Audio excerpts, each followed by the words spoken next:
Sunnahfollowers, protectors of the Sunnahfollowers, protectors of the Sunnah. We're continuing with the topic of prescribed punishments in Islam. We talked about the punishment for murder, a horrific crime. We talked about the punishment of adultery and fornication and homosexuality, also horrific crimes. And the prescribed punishments are determined by Allah. And the reason why Allah prescribes punishments for these types of sins is because these are crimes against not only yourself, but against society.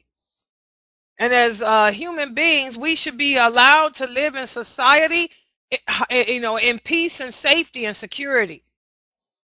Okay, but these type of crimes impinge on that, infringe on that. Okay, and there's another such crime of which Allah prescribes punishments, and this is in regards to intoxicants. And this is a problem that's plaguing the whole world, not just the Middle East, not just the Muslim world, but the non-Muslim world too. Drugs and alcohol. When we talk about alcohol, intoxicants, we're also talking about anything that makes you high, anything that intoxicates you. That includes marijuana, that includes LSD, cocaine, any type of drug, prescription pills that make you high, that are abused to make you high. Listen to what Allah says about this in the interpretation, the meaning. O you who believe, indeed intoxicants and gambling, stone altars, and divining arrows are but a defilement from the work of Shaitan, so stay away from it to be successful. Shaitan only wants to cause animosity and hatred between you through the use of intoxicants and gambling, and to keep you away from remembering Allah and from prayer. So will you not stay away? And as you notice, Allah says intoxicants. He uses the Arabic word that translates into English to mean intoxicants. He doesn't say alcohol. He says intoxicants, because alcohol is not the only intoxicant. Cigarettes are an intoxicant. LSD is an intoxicant. Crack, cocaine, marijuana is an intoxicant. Okay? Our Prophet sallallahu alaihi wasallam said, every beverage that intoxicates is forbidden to drink. So that doesn't just include wine. That includes beer. That includes anything that you make that makes you high. Okay? And where's my proof that this includes drugs like marijuana? Well, the Prophet sallallahu alaihi wasallam said every inebriant is an intoxicant, and every intoxicant is prohibited or forbidden. What is an inebriant? This is an English word we don't hear. He said this means to make you high. So here the Prophet is saying everything that makes you high, everything that alters your brain is an intoxicant. Okay, and it is forbidden. So that's the proof that you cannot smoke marijuana. And I don't care if you call it medical or not. Medical marijuana is haram. No Muslim doctor would ever prescribe it to you. Because first of all, marijuana does not cure cancer. It does not cure anything. What it does is makes you high like alcohol to take your mind off the pain. If you want to take your mind off the pain, you better call upon Allah. You better start making supplications to Allah and ask Allah to remove your pain. You don't sit there and call upon the God named marijuana. So again, medical marijuana is haram, haram, haram, because it is an intoxicant. And any so-called Muslim, any so-called Muslim that lives on planet Earth or even on the moon, who tells you that it is okay to smoke medical marijuana, that person is a liar, a liar, a liar, and you run away from that person because that person is one of the ones who the prophet speaks about who's leading you to the hellfire. There is no medical anything. Allah would never make anything lawful that's a cure. Remember, the prophet told us that there are nothing haram could ever be a cure. And I'm really harboring on this because I know a lot of Muslims who do marijuana. And it's haram. So anything that makes you high, whether you drink it or smoke it, anything that you ingest into your body is that makes you high is haram. That includes prescription drugs too. For example, I can't do anything with codeine in it. Codeine makes me high. Codeine alters my brain. Codeine makes me do and say crazy things I don't even remember afterwards. So my doctor, who's a Muslim doctor, alhamdulillah, she never prescribes anything higher than regular Tylenol for me. I can't take narcotics at all. I don't take any type of pain medication, or I can't. My body doesn't. It's probably the way Allah made me on purpose, because he doesn't want me to become a person like that. I cannot do anything higher than regular Tylenol, Advil or Tylenol. And she won't even let me take Advil, just Tylenol. Regular Tylenol from the store. Okay, so even if it's a narcotic, a drug, if it makes you high, you can't take it. And again, how do we define an intoxicant? Listen to what Umar said. Umar, who is the third person, who will be the third person to enter paradise. Umar said, an intoxicant is anything that deranges the mind. If it causes your mind to become deranged, it is an intoxicant. So there's the proof that marijuana is an intoxicant. Also, cigarettes. Why is it that the smoker cannot quit smoking? Because he is addicted to the nicotine. It's the nicotine in it. The nicotine, he wants to reach that high he experiences when he wakes up in the morning and smokes his first cigarette. That high he gets from smoking after eating. It deranges the mind.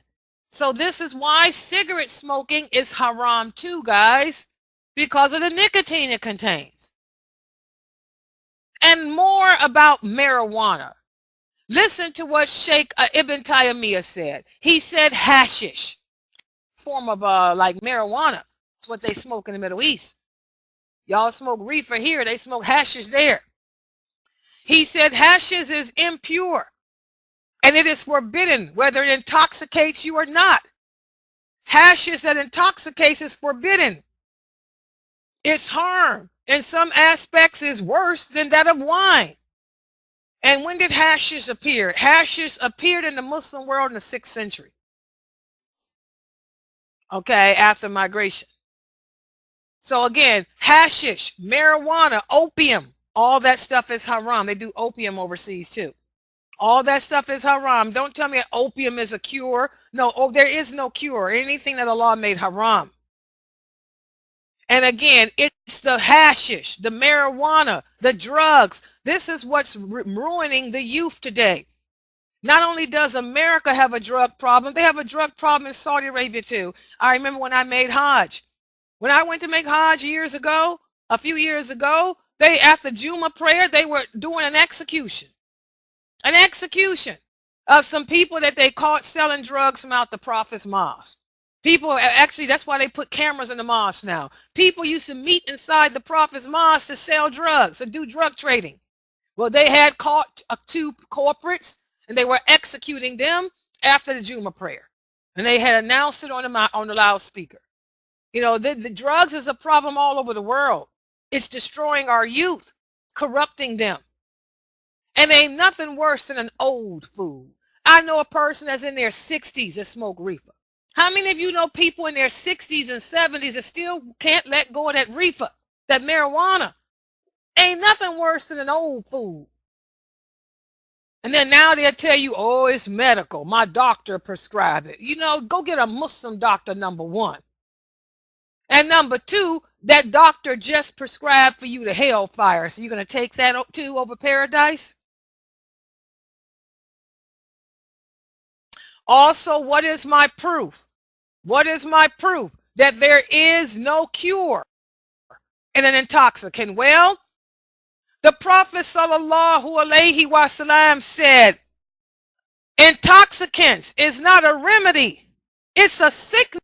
It's not a remedy. Marijuana is not a remedy. It's a sickness. You're addicted to it. It's not curing you of anything. Alcohol is not curing you of your flu. It's putting you to sleep, drugging you, making you sleep to get over it so you don't feel the pain. Also, Ibn Masud said, Allah has never made your remedy being something that he made forbidden. Here's all the hadiths. I want you to remember all of these hadiths. All of these hadiths I'm quoting to you today. I want each and every one of you to remember them, because you're going to have to throw them back in some Muslim space. Throw them back in your children's face. Throw them back into those old ignorant Muslims that's walking around in their 60s and 70s still smoking marijuana. Throw it back in the face of those idiots who call it medical. Throw it back in the face of those Muslims that won't quit smoking them cancer sticks. Allah has never made a cure in something he made haram. So again, guys, intoxicants. Allah uses the Arabic word which translates into English to mean intoxicants. He doesn't say alcohol is haram. He says all intoxicants, anything that intoxicates, anything, and we have Umar explaining it to us, anything that alters the brain, anything that alters the mind is haram. Okay? Also, some idiots do this here. If a Muslim willingly drinks alcohol or anything mixed with it, such as you're going to drink some milk and pour some cologne in it, cologne that has alcohol mixed with it, and you are aware that that alcohol is an intoxicant, then you still have committed a sin. And you are now held liable for the punishment. The punishment of being caught drinking alcohol, or the punishment for being caught with an intoxicant. And that brings us to the question, what is the punishment? Well, let me explain something to you guys. Allah in the Quran did not tell us what the punishment is for intoxicants. He left that open for us to decide. Well, our Prophet sallallahu alaihi wasallam decided that the punishment for indulging in intoxicants or for getting high is lashes. Lashes. Lashes. The Prophet Muhammad, if he caught a person drunk or caught a person high, he would have them lashed. Okay? And we have taken it to be 80 lashes. When Umar became the caliphate over the Muslims, he met with his counselor, which consisted of Ali and Uthman and Ibn Abbas, Ibn Masud, and all the other companions, and they came up with the prescribed number of lashes to be 80. 80 lashes. In fact, it was Abdul Rahman ibn Auf who said, Umar, make it the same as the lightest punishment that Allah prescribed. The lightest punishment in the Quran that Allah has prescribed is 80 lashes. And what is that for? For the person found guilty of slander. So it was Abdul Rahman ibn Auf who said, make the punishment 80 lashes. And that's how Umar made it 80 lashes. In fact, when he wrote a letter to his governor, he informed them of the new rulings too, that anyone caught drinking from this day forward is to receive 80 lashes. So Umar made the punishment the same as slander. And all the companions agreed with that. Okay? But it doesn't have to be 80. That's what Umar decided as the caliphate over the Muslims then. But now any other caliph or ruler can make it 40 or whatever. Allah left that up to our discretion.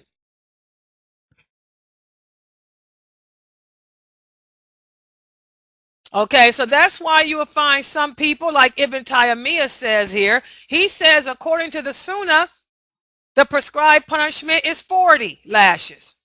Any increase can be decreed by the judge only when necessary, as in the cases when people become addicted and they are not deterred. So it could be 40 or it could be the max of 80. It's up to the judge or the ruler. Okay? So that's what happens, guys. If a person has been proven to be guilty of doing drugs or any intoxicant, if he's caught and found guilty, he can receive. And in Saudi Arabia today, since it's a matter of the ruler can make it whatever, if you're caught selling drugs, what is the punishment that the dope dealer receives? Death. And it makes sense because you're selling intoxicants that kill people. Many people die, overdose, and are killed because of drugs. So if you're caught as being a dope dealer, a person that traffics drugs, the punishment is death. If you live in a Muslim country. And it makes sense. As Ibn Taymiyyah said, he who has circumstantial evidence proving he is guilty of drinking, like having the smell of it on him, is more deserving to be punished than the one whose guilt is proven by witnesses or confession. Okay, so if they smell the alcohol on you, you smell like you've been drinking, you're going to get punished. Also, both Umar and Ibn Masud judge that the prescribed punishment is to be carried out on the person who smells like alcohol, whether he is a man or not. And again, guys, even for you women, you want to do marijuana, you go around smelling like you've been smoking weed, guess what? You're getting ready to get punished. 80 lashes. 80 lashes. Smelling like weed. A lot of people I know smell like weed. And you have the nerve to come to the mosque smelling like that too? You smell just like marijuana. By the way, guys, people who don't drink, people who don't do drugs, we can smell it on you. And it stinks. People who don't do cigarettes, we can smell it on you. It's hard for you to hide it. I don't care how much perfume you spray on your clothes. And again, what does Allah say about intoxicants? Shaitan wants to cause animosity and hatred between you through intoxicants by getting you drunk, getting you high, making you fight with each other. And also, Shaitan wants to keep you from remembering Allah. You are so high, so drunk, you're forgetting about your prayers. When you go to make salat, you can't even concentrate on your prayers because you high and drunk. Instead of asking Allah to forgive you, you're asking Allah to curse you. Also, to show how Allah hates alcohol and intoxicants. The Prophet ﷺ said, Allah has cursed wine, and he cursed the one who drinks it, also the one who serves it, also the one who sells it, and the one who buys it, and the one who makes it, and the one for whom it is made, also the one who carries it, and the one to whom it is carried. So that means what? Not only can we not do drugs or alcohol, we cannot sell it either. I know a lot of Muslims who have wine stores, liquor stores, or they have stores and they sell drug paraphernalia, hashish stuff.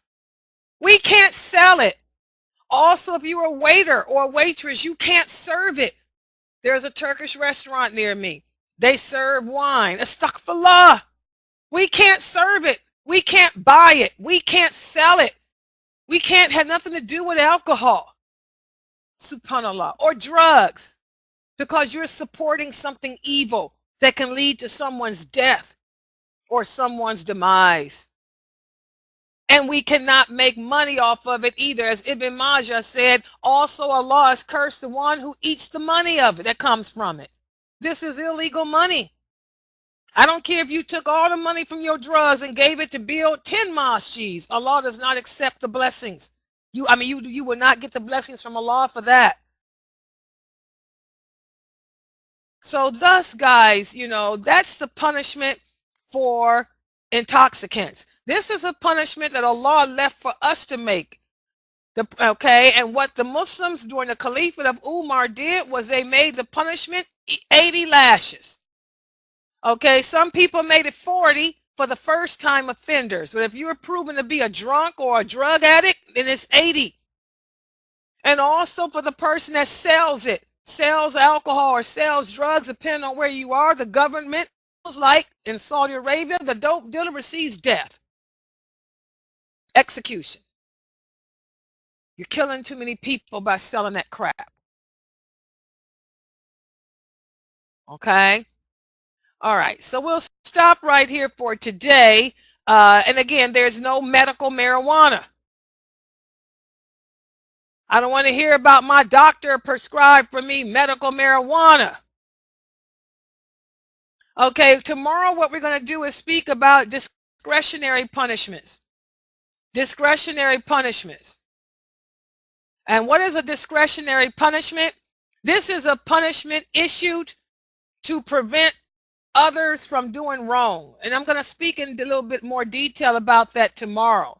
But we'll stop right here for today. If you guys have any questions or comments. Sunnahfollowers, protectors of the Sunnah. Sunnahfollowers.